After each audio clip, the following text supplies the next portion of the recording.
дугаарыг дуулан Спутник Монгол радио 92.5 нэвтрүүлэг маань зочинтой болманы хэлгээд бэлэн болсон байна. За өнөөдөр манай зочноор төрийн шагнал байгаль орчны гавьяат ажилтан хөдөө аж ахуй ухааны доктор профессор Намхан Банд хүрэлцэн ирсэн байна. Танд энэ өдрийн мэндийг хүргэе. Баярлалаа.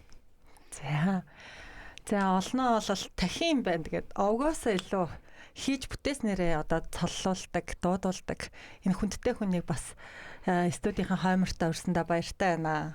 Цаг зав гаргаж ирсэн танд маш их баярлалаа. За баярлалаа. За ярилцлагынхаа эхэнд таны шинэ бүтээлийг хэдий 21 онд одоо хэвлэгдсэн ч гэсэн таны хувьд бас шинэ бүтээл байгаа. Тэгээд бүтээлийнхаа тухай номноос эхлээд ярилцлага эхэлж. За энэ номыг энэ зохиолч төрийн шагнал зохиолтой Шторвгийн хүү Гэрэл Төв гэж их өргөн хүрээнд ажилладаг аялал жуулчлал утга зохиол палеонтолог олон чиглэлээр л ажилладаг энэ хүн намайг энэ тахин тухай ажигласан сони ачимнуудаа та эвлүүлээд цуглуулад өгөөч тэргүүр чинь ном хийе аятайхан ном болох байх гэсэн. Тэгээд энэ ном 2021 онд энэ номыг хэвлэж гаргасан юм аа. Тэгээд одоо энэ номыг бас англи хэл рүү орчуулах гэж байх шиг байна. За 20 дугаар зуунд ер нь одоо таны хийж бүтээснийг энэ ном одоо богинохон хэсгийн одоо номдоо шингээсэн байна. Ер нь 20 дугаар зууны дунд үед одоо бүрэн устсан тахиг одоо эргээд эх оронд нь нутагт нь нутагшуулах, эдээшүүлэх, үе төлийг нь өсгөх гэдэг маш том ажлыг та одоо хамт олонныхоо хамт одоо гардаж хийж бүтээсэн шүү дээ тий. Анх ер нь тахтай яаж холбогдчихсэн болоо? За энийг бүр эхнээс нь тэгэл ярив. Энэ цэрлэг адуу бол эрт зурцагт бол Төв Аз бүр зүүн Европ хүртэл одоо нэлээд цэрлэг адуутай байсан. За гэвч одоо хүн ам өсч улс орон хөгжихийн хэрээр зэрлэг адуу улам хорогдож цөөрсөн. Тэгээд бүр түрэгдсээр яваад Алтан өвөр говь руу Монголд бол Алтан өвөр говь руу түрэгдэж ороод тэгээд тэнд байжгаад бүр усцсан юм байгаа юм. Тэгээд тэр эртүрд энэ тах гэдэг адуу Монголын хэр талаар элбэг байшаа гэдгийг харуулах түүхэн их сурвалжийн баримтууд бас цөөнгүй байдаг. 1637 онд Сэцэн хаан Шолой гэдэг хүний тэмдэглэлд бол тах эмэх гөрөөсвөрж Манжин хаанд бэлгэлв гэсэн үг үсэг байдаг. Тэгээ энэ Сэцэн хаан Шолой гэдэг нь бол одоогийн Чой болсон хотоос зүүн хойш 200 орчим километрт тэнд нутгалж байсан тэр хавийн нутагтай байсан хүн юм байна лээ. Тэгээд бодоход бол тэр энэ тэнд одоо хинти одоогийн хинти юм уу Доронтын энэ нутгаар лав тах байжтэй гэж байгаа. Тэгэхээр зэрлэг амьтдыг бол ерөөс нь гөрөөсгөд нэрлэдэг. Тэгээд тах хэмээх гөрөөс гэж энэ зэрлэг амьд магчин биш. Өвсөн тижил зэрлэг амьтдыг бол монголчууд ер нь гөрөөс гэж ярьдаг учраас тэгэж бичсэн байх гэж бодож байна. Мөн 1700-аад оны үеийн Манжин хааны дэрэгдэх төчмөдүүдийн тэмдэглэлд бол бас одоо хойд зүг рүү явж тах агнсан тухай байдаг. Тэгэхээр ер нь бол энэгээр нийтдээ байжээ гэж ингэж боддог. Европ руу яаж байсан юм бэ гэхээр Францын одоо өмнөд хэсэгт байдаг уулсан дунд байдаг агуугаас одоогийн тахтай тун адилхан тийм хадны зураг агуй дотроос олдсон байгаа. Тэгэхээр тэнд бол хаа байгаа Монголд байгаа нэг адууны тэнд зураг нь мэдээж тэгэхээр тэнд байсан байх. Ер нь бол Европод Тарпан гэж зэрлэг адуу байсан. Энэ адууг бол 1800-аад оны сүүлчээр ерөнхийдөө усцсан. Газар тариалан малажгүй хөгжихийн хэрээр энэ зэрлэг амьтад тэр дундаа адуу бол нэлээд усцсан юм байгаа.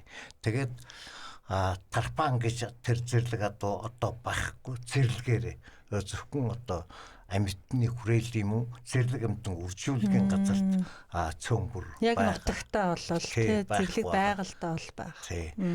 Тах гэдэг энэ адуу бол яхарахгүй зэрлэг адуу байглаас зэрлэгээр одоо хүртэл байгаа юм зэрлэг адуу.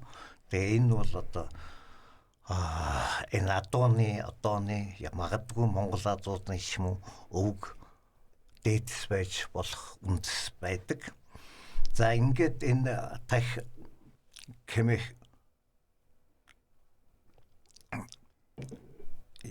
адууг яагаад Европ руу зөөчөв энтер гэдгийг тухайд товчхон хэлье да би.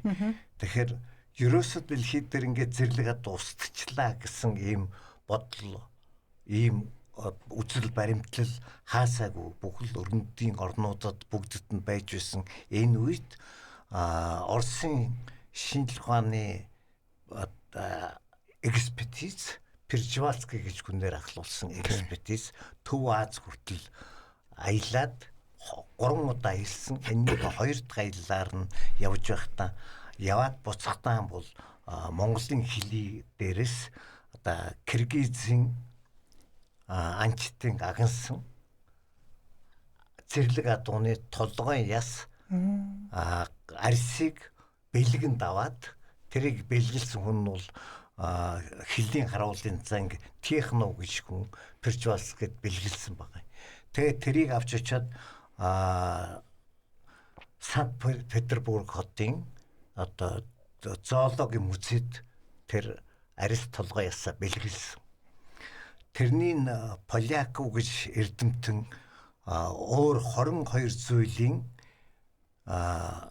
битүү турайтан одоо адууны төрлийн илжиг мүлжиг хулан тэднэртэй харьцуулж ингэж үзээд энэ үл ерөөсө урд өмнө шинжлэх ухаанд мэдэгдээгүй цоо шин зүйлийн адуу байна. Адууны төрлийн амьтан байна гэж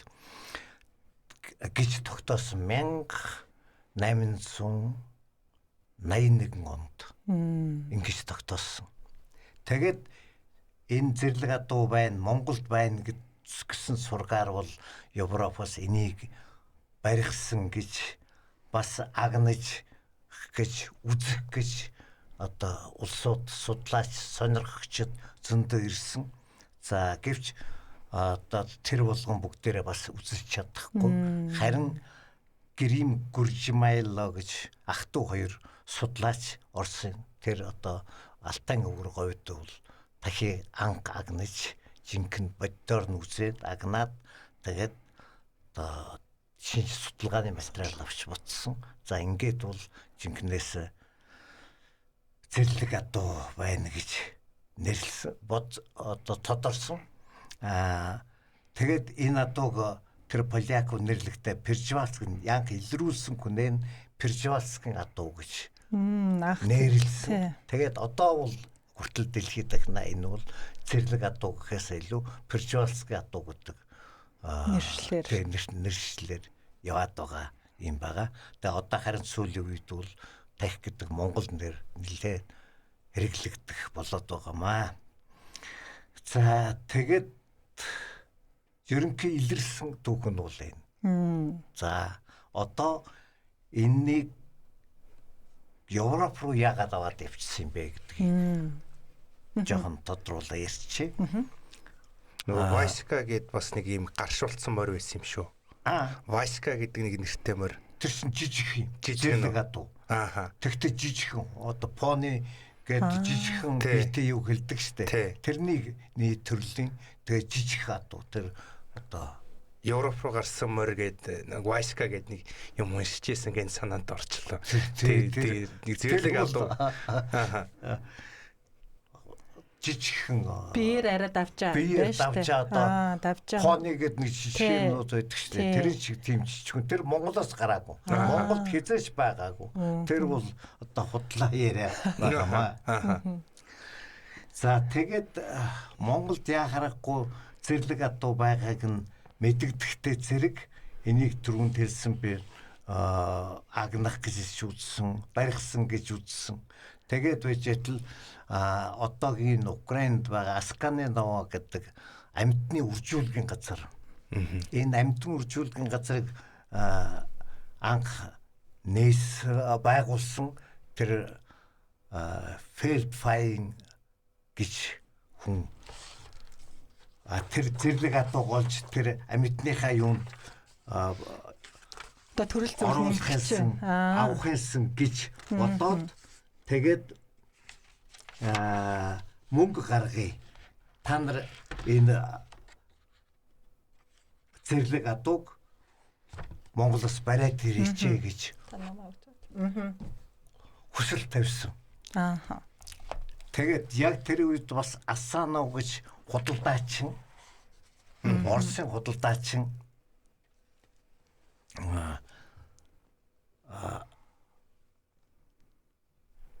одоо тах энэ унгыг барьж өгч болох юм а гэж тийм санал тавьсан. За энэ хоёр давхардаа тэгээд бол 1894 оноос ерөнхийдөө хэлсэн. Тэгээд 97 онд ховдын нутгаас дахин унаг барих ажил эхэлсэн. Тэгээ анхлаад барьсан 2 унаг бариад тэрнийг шингэний биш хоньны сүгээр, үхрийн сүгээр угчаад явж исэн нөгөөх нь замдаа өгцсөн. Үгэл дээр. Тэгээд энэ юугээр угчиж болохгүй юм байна. Үхрийн сүгээр угчиж болохгүй юм байна гэдэг ойлголт төрөөд тэгээд хойдон жил нь дахиад барьсан. Нийтдээ 6 дахин унаг барьсан. Тэгээд тэрнийг яасан гэвэл Биск хот гэж байгаа. Тэр хот хүртэл тэмээ дачаад тэгээд Монгол гүү дагуулад тэгээд гүүний сүгэн сагаад нөгөө гүү ч хүүлэхгүй шүү дээ. Тэгэхээр сүгэн сагаад угчаад тэгээд явсаар байгаад Биск хүргээд 6 унаг бариад 2-ыг Монголд орхисон. Тэрний одоо сүлд бас явуулах гэж замдаа өргөцсөн. Тэгээд 4-ыг авч явж байгаа. Тэр нь бол анх Трасканы наваад очсон байна. Мал үржүүлэхийн газар. Амьд үржүүлэхийн газар. Тэгээд байж байтал Германы Хамбург хотын Хагенбек гэдэг бас амьтны хүрээлэнгийн эзэн энэ адуу зэрлэг адуу Монголоос баригдаад тийш явж ийнэ гэдэг сонсоод тэгээд тэрнийг Биск хотоос замаас нь тэр Асканинова руу явж исэн юм замаас нь худалдаад авчихсан. Тэгээд нийтдээ 1898-аас 1904 оны хооронд нийтдээ дахин 88 унаг баригдаж Европ руу явсан. Тэгээд тэрийг Европ руу очихдоо 53-нд хүрч чадсан. Ер нь үржлээ өгсөн. Тэр 53-ын 28-ыг замаас нь Хагенбек худалдаад авчихсан Герман. Тэгээд 2 газар Украины Асканинова гэж амьтан үржүүлгэн газар Германы тэр Хамбург хотын амьтны зоопарк. Тэр нь бол зоопарк. Нөгөөх нь бол амьтан үржүүлгэн газар. Ашиг олох газар, нөгөөх нь болохоор бас эргээд үр төлөний ариутжуулах. Тэгээд тэнд аваачаад тэгээ энэ 2 газарс үржүүлж эхэлсэн. Сэврээр нь өөр хооронд нь үржүүлээд тэгээд үржүүлээд ингээд гайг үржээд 1935 оны үед 200 гаруй тоо толгойд хүрсэн байсан. Тэгээд өөр газруудаас бас худалдаж авсан. Нөгөөдгөө унаг зоопаркта гаргаад нөгөөдхийн нийтийн худалдаалт юм бизнесийн ажлаар тэгээд явж байсан. Тэгээд 200 гаруй толгой барьд хүрсэн байхад дэлхийн 20 дугаар дан эхлээд тэгээд Украины Асканинавагаас дайны төгсгөл гэхэд Украинаас Герман руу хүртэл зөөсөн. Тэндээс тахиг зөөсөн. За ингээд хэрэг дээр дэлхийн 2 дугаар дайны төгсгөлгээд 35 хүн тах үлдсэн байсан. Амьтны хүрээлэнгүүдэд. Тэгээд Монголд уссан. За одоо уссан тухайн жоох ярьчих. За.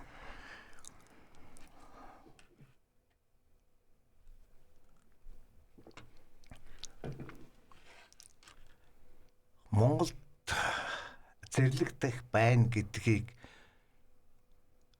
шинжлэх ухааны академийн ерөнхийд нь мэдээд 1940-од оноос тэрийг олгосон гэж ирж явсан. Тэгээд тэнд бүр цэгмэд дугаа одоо дундгийн цэгмэд дугаа гэдэг нэгдсэн үндэсний байгууллагад Монголыг илсүүлж явсан одоо биологч хүн шүү дээ. Тэр хүн хүртэл ирээд тэргээр явж исэн экспедиц. За гэвч ерөөсөө амьд тах хараагүй. Амьд тах олж чадаагүй. Харин 1949 онд шиг санаж байна. Одоогийн нэг Говьалтай аймгийн Хонь усны говь гээд тэндээс дахин 2 унаг барьсан. Олж. Тэгээд тэр үед энэ Жаргалантын сангийн аж ахуй гэж байсан Төв аймгийн хойдол тэнд морин завод гэж байсан. Тэнд авчирч өгсөн. Тэр Монгол улсын их сургуулийн болон шинжлэх ухааны академийн хамтарсан экспедицээр тэр 2 дахийг унгыг барьж авчирч тавьсан. Өгсөн. За тэрний байлгаж байгаад тэр чинь 47 онд юм байна. 47 онд. Тэгээд 1957 онд СССР-ийн дээд зөвлөлийн тэргүүлэгчдийн дарга Маршал Воршилов Монголд альчилсан. Тэгэхэд нь Монголын засгийн газраас нэг дахин бэлгэлсэн 10 настай гүү бэлгэлсэн. Монгол нэртэй гүү байсан. Тэрийг бэлгэлсэн. Тэгээд тэрийг Воршилов аваач очоод тэг яг сүлд нь хойноос нь явуулсан бай дараас юу гэж онгоцоор очиад явж өгнө. Тэгээд тэр хүн Украины Асканы наваад нөгөө гүүгээ бэлгэлсэн. Мал хуржуулахын газар амьтан дахиад боруулчлаа. Заавчлаа. Тэр энд өгсөн. Тэгээд тэр амьтан үржүүлгийн газарт нь дэлхийн 2 дугаар дайны дараа 30 хэдэн үлдсэн цус ойртолд болоод ер нь энэ цаашаа амьдрахад хэцүү болсон энэ нөхцөлд тэнд шин цус аваачиж өгсөн. Тэгээд тэр гүүг тэнд одоо энэ тах гэдгийг амьд зэрлэг амьтны одоо удам маяг сэргээж удамшлын генийн сэргээж энэ бүрэн устгаас аварсан амьтан гэж үздэг. Тэгээд тэнд аваачаад Орлица 3 гэд нэр өгсөн. Тэгээд 30 настайдаа өгсөн тэр зах. Тэгээд одоо Асканы наваагийн тэр амьд үржүүлгийн газар Орлица гүний баримл баг. Тэр гавья байгуулсан учраас тэр Орлица гүг тэнд тэгж мөнгөчүүлсэн байна да. За тэгээд нийтдээ ингээд дэлхийд бүр тархсал да. Гэлээ гэхдээ энэ амьтан үржүүлгийн газарч бай, амьтны хүрээлэнч бай хэдхэн амьтны дунд л үржүүлэг болж байгаа. Өөрөөр цус ойртол болж байгаа. Тийм шин цус орж ирэхгүй. Гений зөвлөгдөхгүй. Тийм учраас энэ ирээдүйд энэ зэрлэг одоо тэр үеийн биржвалский ядуу гэдэг нэрээр энэ бол ерөөсөө ирээдүйд устгах нь. Энийг устгахаас бүрэн өссөн устгахаас энэ дэлхий дээр зэрлэг адуу гэдэг амьтан огт байхгүй болохоос яаж сэргийлэх гэдэг яриа бол олон орны эрдэмтдийн хүрээнд 1950-аад оны сүүлчээс эхлээд яригдж эхэлсэн. Тэгээд энийг яаж аврах уу гэж ингэж яригдж ер нь хамгийн ганц зөв бол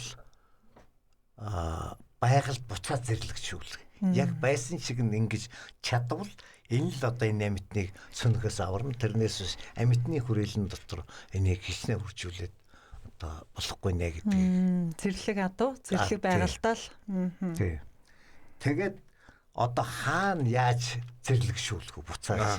Ингээд эрэл хайгуул эхлээд одоо Оросын нууцагт. Сибирч гэдэм хаач байдгийг одоо ингээд аль эсвэл тал нутагтай газар нь нутагшуулъя гэд ирсэн. Дандаа хүн ам шиг үйлдвэрчсэн ийм газар зэрлэг амтан, зэрлэг адуу одоо буцаад нутагшуулахд бол төвхтэй байсан. Ингээд байж хахад 1985 онд Москвад энэ тах адуу хамгаалах чиглэлийн олон улсын хурал болсон. Энэ хурал дээр Монголын улсууд төлөөлөгчд оролцсон. Тэр улсууд тэр хурал дээр яриад ерөөсөө Монгол нутагшуулъя. Монголч тийм санал тавьсан. Манайд нутагшууллаач. Манайх одоо уугуул нутаг нь энэ тахи. Тийм учраас энд нутагшууллаа гэсэн. Тэгээд ерөнхийдөнтэй хийгээд тогтоод тэгээд бэлтгэл Монголын тул хангах гэсэн. Тэгээд Монголын тул бэлтгэл ажил хийж галсан. Энэ богдууланд Бүр анх энэ ойрхон. Тэгээд ойрхон би яагаад хашаач хүртэл бариад эхэлсэн гэж байгаа юм. Тэгээд бэлдээд ясан. Тэгсэн чинь мэрэгжлийн улсууд үзээд эн чинь болохгүй нэ. Ийм Зэрлэг байгаль биш. Бага энэ нийслэл хотод ийм ойрхон хүн ам хөдөлгөөн ийм ихтэй газар болохгүй. Тэгээд хаа байж болох вэ Монголд гээд газар ирсэн Монголд. За ингээд эцэст нь одоо Говьалтай аймгийн яг анхалж илэрсэн шинжлэх ухаанд нэгдсэн тэр Алтай өвөр говьд байж болж байна. Тэр их мал өсөд малын хөл хүн амын нэгт тийм их биш. Тийм газар байж болох нэг гэж нэг үтсэн. Тэр Говьалтай хэр ч нөгөө дахин тал болох гэдэг юм тийм ээ. Устаа нурууч чинь одоо энэ Төв аймагт тийм ойрхон тийм. Тэгээ бас нэг газар байдаг нь Хомын тал гэж. Багны дөрвөлжин сумын нууцагт байгаа тийм хээрийн бүсийн чөлөөтэй газар байна. За тэгээд энэ нутагшуулах ажилд энэ талаар бас би энэ номоо зориулсан Ямбаамун гэж хүнд энэ номоо дурсгалд энэ номоо зориулсан байгаа. Тэгээд энийг энэ Ямбаамун гэдэг хүний тухайд бас жоох ярих хэрэгтэй болж байна. За. Би яг над номыг чинь нээж энэ номыг нээгээд яг ингээд сая ярилцсан дөрхөөс өмнө ингээд харж байгаад энэ Ян Боуман болон түүний гэргий болох Инга Боуман нарыг нөгөө Монголд айлчилж байгаа ирсэн байгаа зураг байх шиг байна лээ. Тэрийг харчаад энэ юу н яадаг юм болоо гэж бодсон.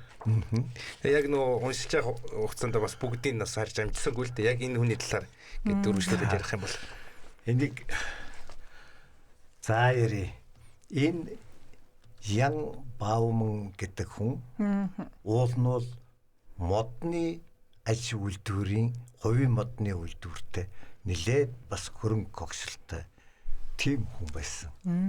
4 хүүхэдтэй. Тэгээд зөвжсөл авгай нас барцсан. Тэгээд тэрнээс нэлээд хэдэн жилийн хойно Инга Боуман гэж хүнтэй суусан.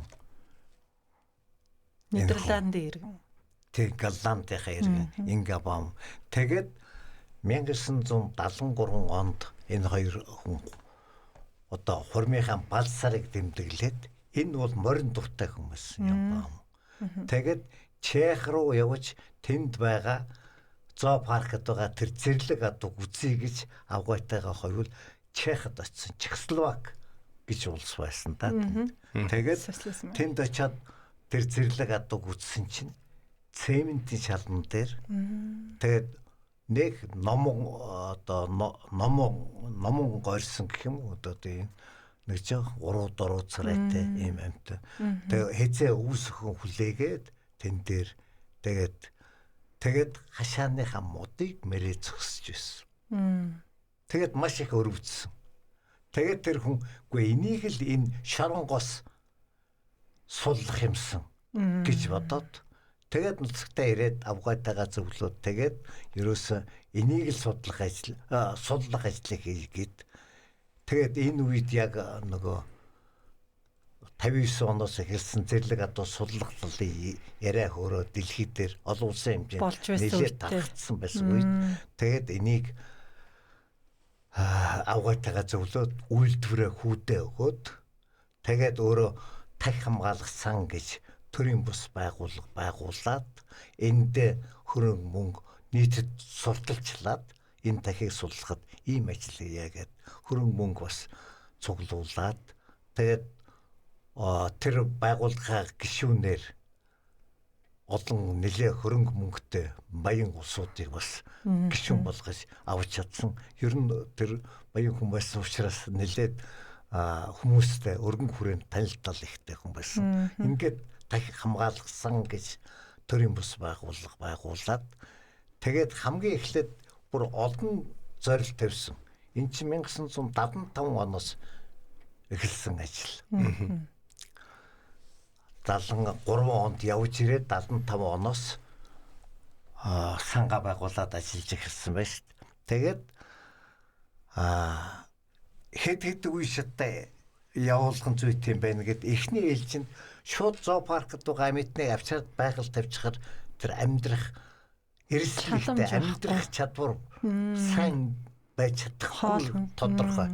Тэгэхээр энийг эхлээд байгальд ямарч байсан байгалийн бэлчээр ашиглаад өөрсдөө амьдарч чаддаг ийм үр удмын төрүүлэх хэрэгтэй юм байна гэж үзсэн. Тэгээд Галланда тус бүрдээ 2000-га 2 газар түрээсэлж авсан. Тэрнээс чинь газар олдохгүй шүү дээ. Тэгээд түрээсэлж аваад тэндээ зоопаркуудаас гаргаад байгалийн бэлчээр дээр, далайн эрэг дээр, голын эрэг дээр тэгээд бэлчээр цаашаа тавихгүй явчихгүй хашаа тавьчихсан. Тэгтээ байгаль дээр өвс ундаа идээд тэнд тэгээд зод болохгүй. Тийм учраас нэг өвс зижил нэмж өгөөч байх шаардлагагүй. Жилийн турш өөрсдөө байгалийнхаа ямиг идэж угаал. Тэгээд байжгаад унгалаад төллөөд үр удам нь гараад. Тэгээд тэр бас арай цөөдөд байж учраас нийт Германд бас газар түрээсэлж авсан. Энэ тахь хамгаалгасан чинь 3 газарт ингээд тахь үржүүлж эхэлсэн. Задгай бэлчээрт. Тэгж явж байгаа тэгээд энэ 90 оны үед Монголд нутагшуулъя гэдэг нөө олон улсын хэмжээнд шийдсэн байсан үед Оросын шинжилгээ ухааны академийн хамтай холбогдоод тэр Соколов гэж академич хүн байсан юуны эзэн шинжилгээ ухааны академийн ерөнхийлөгч нь тэрнийг Галландад урьж аваачаад тэгээд хамтарч яриад яаж аваачих үгдгийг яриад энэ бүхнийг яриад ингээд тохироод тэгээд 1990 онд тэгээд тохироод тэгээд Монголд ирж газар сонгосон. Тэр бааманчууд өөрсдөө бүр Дорн говийн нутгаас Завхан хүртэл Монголын одоо хээр талаар ингээд Монголын шинжилгээ ухааны академийн биологи хүрээлэнтэй хамтраад ингээд судалгаа хийгээд дахин талыг үзсэн. Одоо тэр нутагшуулж байгаа тэр газрыг. Тэгтээ тэрнийг эн чинь дэд үс байхгүй ерөөсөө их боломжтой байгалийн уссан тэр газар нь буцаагаад авчирна гэх дэми байна. Ер нь устчиж мэднэ дахиад. Тиймгүй боломжийн байгалийн нөхцөл сайн. Өөрөөр хэлбэл ус боломжтой, өвс боломжтой. Ийм газар сонгох хэрэгтэйгээ тэгж байтал тэр цуг явж исэн шинжилгээ ухааны академийн нэг хүн Монголын шинжилгээ ухааны академийн хүн Хустайн руу гэж том боломжийн газар байдیں۔ Тэрийг үзэхгүй юу гэд. Тэгээд тэд нар Завханасаа шууд Хустайн руунд ирээд тэгээд үзээд эн чи яг болж байна.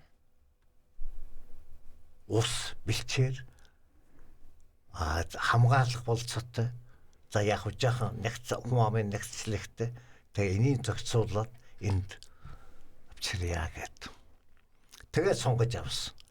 Тэгээ сонгож авахлаа тэд нэр төрийн бус байгууллага болсон. Монголын төртөө найзлахыг бодоогүй. Аа. Өөр төрийн бус байгууллагатай хамтарч энийг хийх нь зүйтэй юм байна гэд Монголын байгаль орчныг хамгаалах холбоо гэж одоо нэрлэгдэж байгаа. Тэр үед бол байгаль хамгаалах нийгэмлэг гэж орчинч байхгүй зүгээр байгаль хамгаалах нийгэмлэг гэж тэгээд тийм байгууллага, олон нийтийн байгууллага бараг Монголын анхны л төрийн бус байгаль орчны чиглэлийн төрийн бус байгууллага та. Тэгээд тэнтэй гэрээ хийгээд тэгээд хамтарч ажиллагаар болоод Монголын байгаль хамгаалах нийгэмлэг нь энд бэлтгэлийг хангах, хашаа барих, хашааны бүх хэрэглэгдэх юмыг Голландаас нийлүүлэх, бас цахилгааны шугам татах гэх мэт дэд бүтцийн ажлыг хийх Монголын тал. За тэгээд 92 оноос ерөнхийдөө нутагшуулъя гэж ингэж тохироод тэгээд 1992 оны 6 сарын 5-нд анхны 16 тахийг авчирсан. Тахийг авчрахдаа тэд нэр бэлтгэлийг их сайн хийсэн.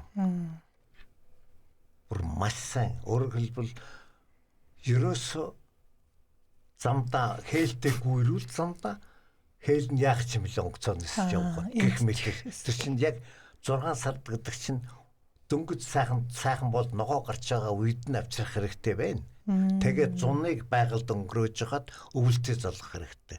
Гэтэл яг гүү унгалдаг тэр цагаар нь хээлтэй гүү тэгээд ирвэл болохгүй шүү дээ. Зомдоо онгоцон дотор унгалч мэднэ, хээлэж мэднэ. За тэгэхээр урдчлал ерөөсө азаргүй хоёрыг тусад нь байлгаж хагаад огт гүнүүдийн азарганд олдуулахгүй байж хагаад авчирсан. Тэгэхдээ тэд нар урд нь маш их судалгаа хийсэн улсууд. Тийм учраас ямар гүүг ямар азаргатай нэг шант хийв.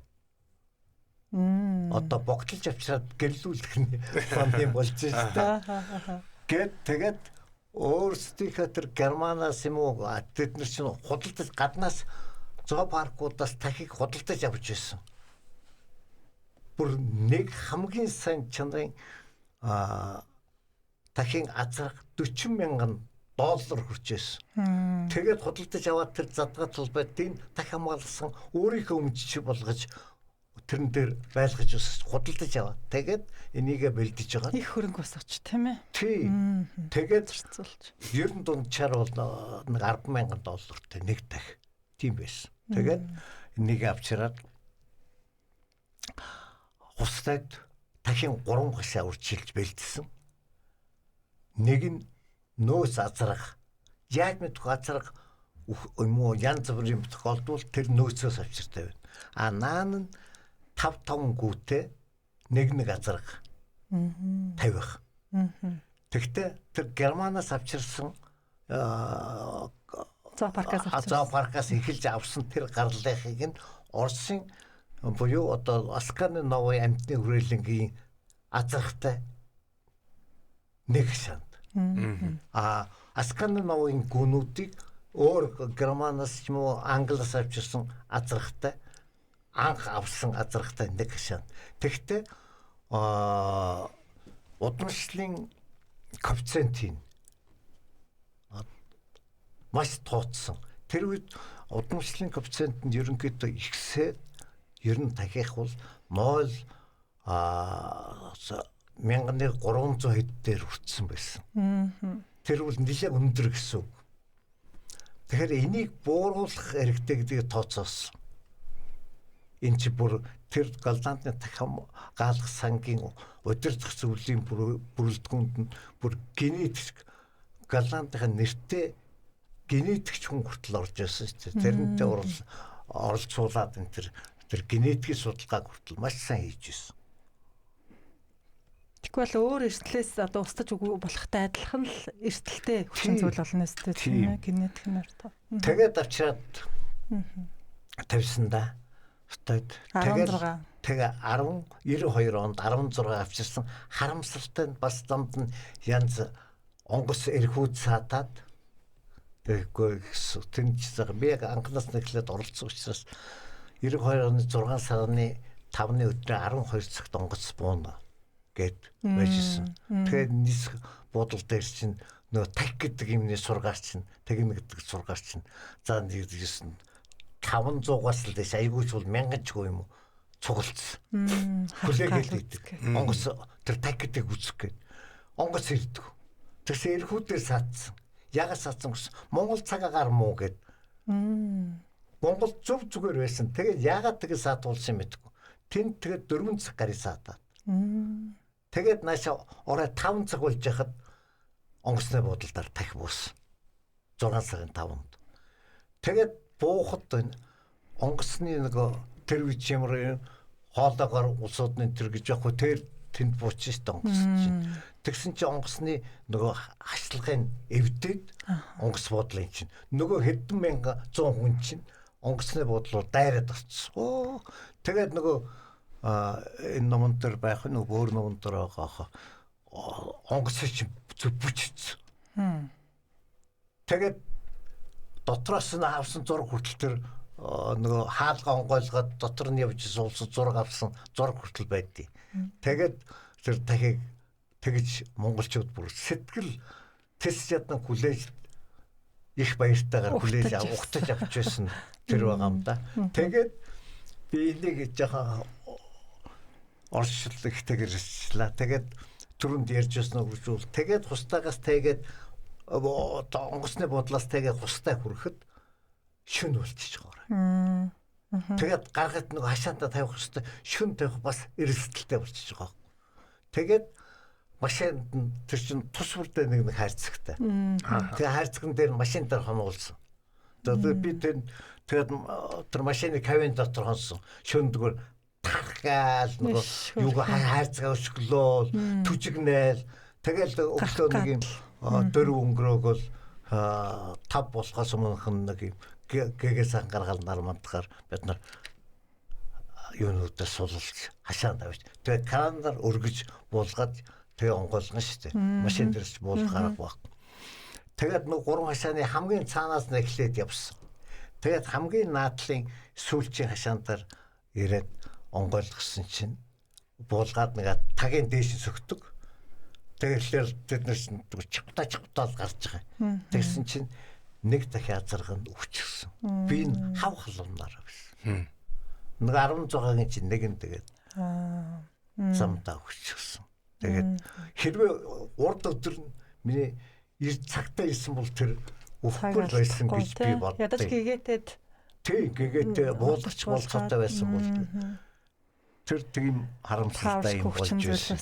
Тэгээд за тэгээд тэрнээс хойш 92 оноос хойш 2 жил тутамд нэг 18-аас 20 дахь нийтдээ 84 дахь 2000 он хүртэл 84 дахь Монголд авчирсан. 5 удаагийн тэрэлтээр. Тэгээд тэр 84 дахь одоо хусдаад 400 шихэж байна да. Өсөж үрж байна. Энэ зэрлэг адуу тахих гэж ярьж байгаа дээр бас нэг асуумаар байна. Одоо энэ бол Монголын дэх одоо Пржевальскийн адуу гэж нэрлэгдээд байгаа шүү дээ. Тэнгүүтээ одоо юу гэдэг Польшийн одоо нэг юм жижиг пони шиг юмрнууд байдаг. Үүнээс гадна нөгөө Хека гэлөө Мустанг гэх мэт. Одоо Мустанг ч өөрөө нөгөө хүний гэрийн морь байж байгаа зэрлэгчсэн гэж би ойлгоод байдаг шүү дээ. Тэгэхээр энэ одоо зүгээр байгальд байсан одоо энэ зэрлэг одоо тахих морьдуудыг ингээ хооронд ингээ харьцуулаад үзсэн. Манай тахийн одоо юу гэдэг тарпан ч юм уу энэ Хека Мустанг гэднээс юугаараа ялгаатай вэ? За Мустанг гэдэг чинь гэрийн адуу байжгаад тэгээ зэрлэгчсэн. Тэгээд байгальд тавиад зэрлэгшүүлсэн. Ааха. Энийн нэр нь бол зэрлэгсэн адуу Зэрлэг адуу биш. Зэрлэгсэн адуу. Тэгээ одоо яг байгаль зэрлэг адуу шиг л дэл намируулал даквад байна. Тэгтээ зэрлэгсэн адуу. Тах гэдэг бол уулаас байгалаас зэрлэг байсан. Тийм ялгаалтай. Тэгээд юуны хувьд энэ төр бол одоо гэрийн адуутай харьцуулах юм бол бас их өөр штэ. Жишээлх юм бол эн чин дэлн гэрийн адуу шиг ургахгүй, дэлийн засна гэж байхгүй шүү дээ. Тэгэхээр учиргүй л сагсалтсан өстэй болчмоор байгаа үедээ мустанг шиг. Гэтлүүгүй байглаасаа ийм л тачирхан өстэй.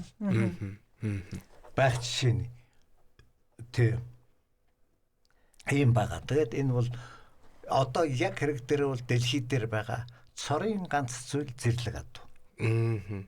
Тэгээд аюусын гэж олон улсын байгаль хамгааллын чиглэлийн төрийн бүс байгууллага байдаг л да. Энэ нэгдсэн үндэсний байгууллагын дор ажилладаг. Энэ бүх зэрлэг амьтдын талаар тодорхойлдог. Тэгээ энийг тагчин бол байгаль уссан гэсэн ангиллалд тэр зэрэглэлд орцсон байсан. Тэгээ одоо энэ сэргээ нутагшуулсны үр дүнд одоо устж магадгүй гэсэн ангиллаар одоо ангиллалын хувьд одоо сайжирсан, дээшилсэн юм баг. Гэхдээ бас анхааруулжтай ангиллал. 400 гэдэг бол зэрлэг амьтан гэд нэрлэчихгүй байгаа шүү дээ. Одоо устж магадгүй ангиллалд орсон баг. Тэгэхээр та одоо ч гэсэн бас анхаарч өшөөл одоо тэр ангиллаас гарахын төлөө тий бүр байгаль зэрлэг. Тэгээ одоо дахиад ирэх жил Чех улсын тусламжтайгаар Монголын дор нутгийн нөмөргийн дархан цаад газар бас сэргээ нутагшуулж эхэлнэ. Ингээд Монгол 4 газар нутагшуулж байгаа. Тэгээд байгаль зэрлэг болчиход ингээд чөлөөтэй явж явах боломж өртгөл юм байна. Энд тэгээд одоо манад одоо ингээд 4 газартай болж чинь гэж юм. За бусад улс оронд бас нэг ийм байгалийн зохицуулбарт газрууд байд юм уу? Зэрлэгшүүлэх ажил ер нь хийгдээд байгаа. Хятад бол хийгдсэн. Би тэнд явж үзсэн. Тэгэхдээ яг байгаль зэрлэг болоогүй. Өвөл тэрнийг хасчдаг. Хашаан дотор байж байгаа. Тэгэхдээ том хашаан. Зүгээр яхаа чөлөөтэй бэлчээр гихчээд явна. Тэгээд юу шаардлага гарвал тижээл энэ тэр нэмэж өгнө. Тэгээд уран дулаад чөлөөтэй болохоор байгаль буцаагаад тавьчихна. Тэгэхээр иргэн тойрон биш. Үйлдвэр их өгсөн тийм газар тэгээд нэг чөлөөтэй орон зайн хувьд биш. Нэг сайхан зэрлэгч боломжтой газар биш. Казахстанд бас зэрлэгшүүлэх ажил хийгдэх гэж байгаа. Эхэлж байгаа болов. Оросд бас Оренбургийн гээд мужид бас зэрлэгшүүлэх гээд оролдлого хийж эхэлж байгаа. Одоо Оренбург чинь Казахстаны хойг хэсэг шүү дээ. Тийм. Тэнд харин нэг Казахстан Оростой холбоотой яг нэг тийм хоёр газар байна уу да гэж би зүгээр харсан. Тэрнээс биш яг нөгөө байгалийн зохицуулбар газар юм уу яг тах үржүүлэхтэй холбоотой юм уу гэдгийг бол сайн мэдэхгүй байсан. Энэ талаас асууя гэж бодлоо.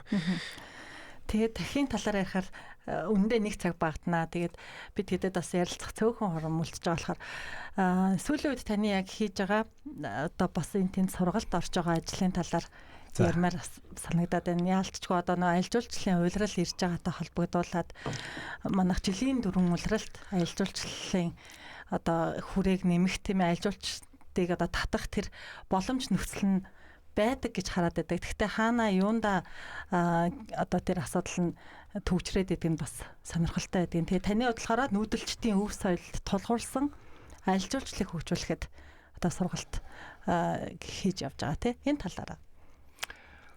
Ер нь аялал жуулчлал чинь хоёр хэсэгт үндсэнд байгаа. Нэгт нь байгалийн аялал жуулчлал. Хоёрт нь бол одоо соёлын өв соёлтой үзэх тэр тухайн орны түүх соёлын уламжлал өвдөлтөд танилцах ийм аяллууд хоёр чиглэл байдаг. Зүгээр Монголд ирж байгаа жуулчдын манай хүмүүсүүдийн мэдээлж байгаагаар бол 28 орчим хувь нь соёлын аялал жуулчлал байна. За тэгээд тэр 70% нь байгалийн аялал жуулчлал байна шүү дээ. Тэгэхээр Монголд бол энэ соёлын аялал жуулчлалыг илүү хөгжүүлэх боломж бол маш их байна. Одоо нүүдэлчдийн өв соёл гэдэг яриад байгаа. Тэгэхээр нүүдэлчин гэдэг чинь яг нүүдлийн аж ахуй эрхэлдэг энтергээд нүүдэлчин гэдэг тийм улсууд дэлхийд дээр бас нэлээд байгаа л да. Тэ одоо нүүдэлчид гээд нийтдээ 36 38 орн одоо нүүдлийн аж ахуй байдаг, мал аж ахуй байдаг гэж яригддаг. Тэгтээ яг эрт үеийнхаа уламжлалыг яг хадгалаад нүүдэлчин чигээрээ байгаа гэж хэлэхэд болох юм уу та? Бас нүүдлийн бэлчээрийн мал аж ахуйд хоёр хоорондоо жаах ялгаатай. Тэр нь бол ер нь л Монголд байна, өвөр Монгол байна. Энэ хоёрт л гол нь байгаа. Нүүдлэг гэдэг утга нь газар хөсөө шинжээ гэдэг утга нь бол одоо Казахстан ч халимгуул хаасаагүй л одоо тэр бэлчээрийн гэдэг утга байгаа. Бэлчээрийн гэдэг нь юу гэхээр байгалийн бэлчээрт гардаг. Тэгтээ яг тодорхой газар малан зун юм өрнөлтөланы үйлрэлд альчаал тэгэл өвөл тодорхой нэг агшаанда хийчихдээ. Энэ нь бол бэлчээрийн. Энэ манайх ер нь бараг л тийм болоод байгаа. Нүүдэлчин гэдэг нь урд ямар байсан бэ гэхээр хаана байгаль бэлчээрийн ургац сайн байна, бороо орд ногоо ургаж байна. Тийшээ нүгэл явчихдаг. Өвлж өндөр ирэх өөр аймаг сумын усгч өвлжөө явчихдаг. Ийм байсан. Энийг нь бол нүүдлийн чин, нүүдэлчд гэж яриад байгаа. Тэгэхээр нүүдэлчдийн өв соёл бол маш сонирхолтой. Энэ мал аж ахуйтайгаа зогцсон тэр нүүдлийн хэв шинжтэйгээ их уялдсан тийм тэгээд өөрөө тэр мал аж ахуйгаа эрхлэх технологиг бий болгосон ийм хандлага, ийм хэв шинж бол нүүдэлчтэй. Энэ бол зөвхөн Монголд байна. Энийг бол одоо гадныханд үзүүлэх үзэгч дуртай. Үзэх дуртай. Энэ янз бүрийн энэ бүхэн их сонирхолтой.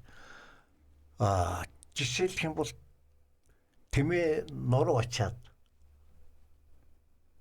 явах. Тэгээд явах. Тэгээд нүгэд явхад чинь нүгэд явахдаа хүүхдээ сэгсэн суулгачаад жоох хүүхдээ. Тэгээд гартаа хөтлчөөд тэгээд ачаагаа хөтлөөд тэгээд нүгэд явчих шээ. Энэ чинь их сонир. Тэр машин техник мотоцикл юу ч оролцохгүй. Орчин үеийн тээвэр хэрэгсэл оролцохгүй. Тэгээд нүгэд явна. Энэ нэг жишээ аваад ингэ. Тэгээд энэ дотор үгүй маш их юм байгаа. Шин олгой дотор шат тус цутгаад хадгалах. Энэ чинь бас их өрмөс технологи зөвхөн нүүдэлчд л байгаа. Одоо өвсөйл гэж болохоор өнгө чанараа алдахгүй. Тийм муудахгүй. Тэгээд жилийн турш шатгалж болно. Борц байна. Борц байна. Гүзээ малын хоньны ямааны гүзээ гаргаад гүзээг нь хийлж байгаа хатаачдаг. Тийм байсан. Тэгээд тэр дотор нөгөө өрмөө хийгээд тэгээд зөв хийгээд хадгалаад тэгээд бүтэн жилдээ тэрнийг ийдэг. Хөргөгч байхгүй. Одоо бол тэгдэгч юу. Харин одоо морь малаа мотоциклаар хариулдаг болцсон байхад ч бас их алдагдчихж байгаа шүү дээ, тийм ээ. Үгүй одоо тэр нүүдэлчтэй үс соёл маш их алдагдчихж байгаа. Би энэ Хамбогтод явж байгаад миний нутагчтай Хамбогт өөрөө. Тэгээд тэнд явж байгаад аялал жуулчлалын чиглэлийн яриа хийж байгаад тэгээд хөдөөний малчнаас танах хэдэн тэмээтэй өгсөн. 60 тэмээтэй гэж байна. Тэгвэл эн чинь одоо жуулчинд унуулаад хөдлөөд аялаад сайхан биш гэсэн. Тэр чинь ястаа болохгүй гэж. Яга болохгүй гэсэн. Болт тэмээ нэгж байхгүй. Тэмээг боллохаа байцсан. Тэг Хамбогт дээр бас нэг говж гэж юу байдаг штэ. Говж гэж мэдгүй чи. Тэмээний бордгоц нь тэмээ чи ингээд уйчаад байгаад байхлаа нөгөө бордга тайлах гээд болохгүй тэгэхээр амаараа хийгэж байгаа тастаа ичдэг байхгүй. Тэгээд сулраа яваад байгаа. Тэрнээс нь хамгаалаад говжигэд төмрөөр хийсэн гинж шиг юм. Тийм юм суман дээрээс нэг олж аваад тэгээд хөдөө айл тэр юунаас нь дүүжилж байгаад хамарнаас нь уйж жагаад нөгөө говьчаа уйж байгаа зургийг авах гээд яа хөдөө 4 5 айлаар хийсэн буйлтд юм болдог. Таны яг сүүлд ярьсан одоо нөгөө ийм сайхан одоо тэмээтэй айлууд байна. Та сайхан аялал жуулчлалыг хөгжүүлэх боломж байна штэ гэхэд буусан яасан гэлээ та яриагаа. Тэмээ одоо эдэлж хэрэглэхэ болчхоор яг тэр уламжлал алдагдаад тэмээ нэг догшин биш хэрнээ яг нэг урдийн уламжлалтай тэр юмаа үзүүлэх гэж яхан төвхтэй болдог л да. Жишээ нь одоо жуулчинд тэмээ энтрэ умуулж барьж үзүүл яг зүгээр ямиг жуулчинд үзүүлэхдээ зүгээр харуулах биш. Өөрийг нь оролцуулаад мэдрээд өөрийнх нь оролцоотойгоор тодорхой үйл үйлдэл хийгээд явбал их сайхан болдог. Жишээ нь тэмээ унах. Гэтэл тэмээ унуулах гээд нөгөөдх нь бас ороогаад унахчвал аюул болно. Тэмээ хүн ордод очих сэвсээр булаад өмнөхий анхлуулаа ичвэл муухай болно. Болохгүй болно. Гэх жишээний. Тэгээд тэмээг жишээ зөвхөн тэмээн дээр хахад тэмээг одоо тавглаагаар хэвтүүлэх гэж ярьдаг чинь нуруунд дээгүүр нь буруудлахын хөлөөс осрлоо зөвдгийш нь татж байгаа тэгээд тэмээг эргүүлээд хөлийг нугалж байгаа хэвтүүлдэг. Энийг үзүүлэхдээ тэгээд хэвтээд сургацсан тэмээг аваачаад нэг жуулчнаар татуулаад хэвтүүлээд тэгээд өөрийн дээр нь мордуулчих. Тэгвэл одоо маш сонирхолтой энэ үзүүлбэр энийг одоо аялжуулсан бүтээгдэхүүн гэд нэрлээд тийм да. Энэ их сонир юм болох жишээний нэг юм. Тэмээд зөвхөн тэмээтэй холбоотой. Тэгэхээр хэрвээ аялал жуулчлалыг энэ нүүдэлчдийн өв соёл тулгуурласан аялал жуулчтай хөгжүүлэх бол малчид орон нутагта энийг сайн бэлдэх хэрэгтэй.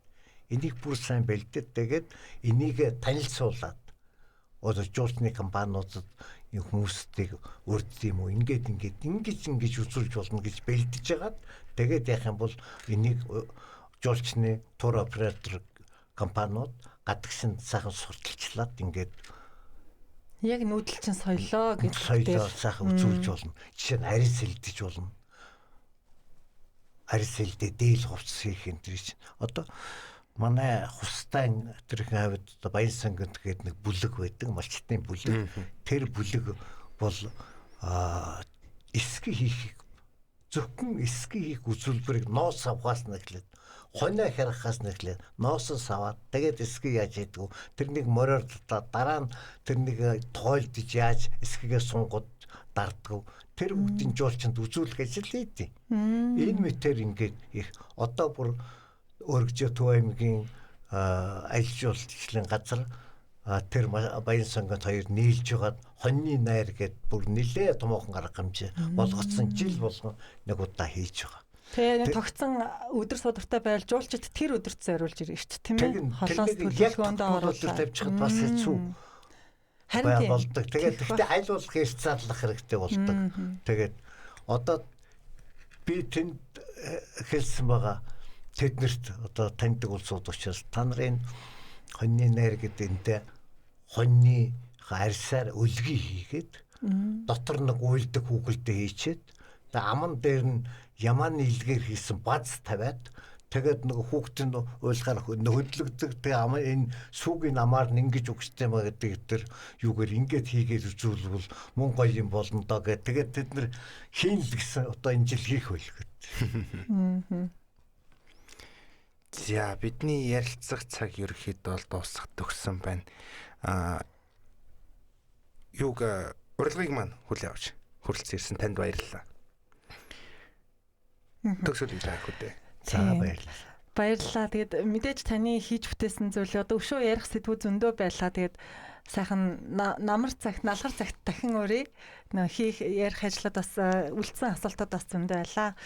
Өнөөдрийн хүндтэй зочноо төрийн шагналт байгаль орчны гайд ажилтан хөдөө аж ахуйн ухааны доктор профессор Намхан банд Тахин банд гэмээр олно дуудагддаг юм хүн эрхэм хүндтэй хүн ирсэн байна. Танд маш их баярлалаа зорио ирсэнд. За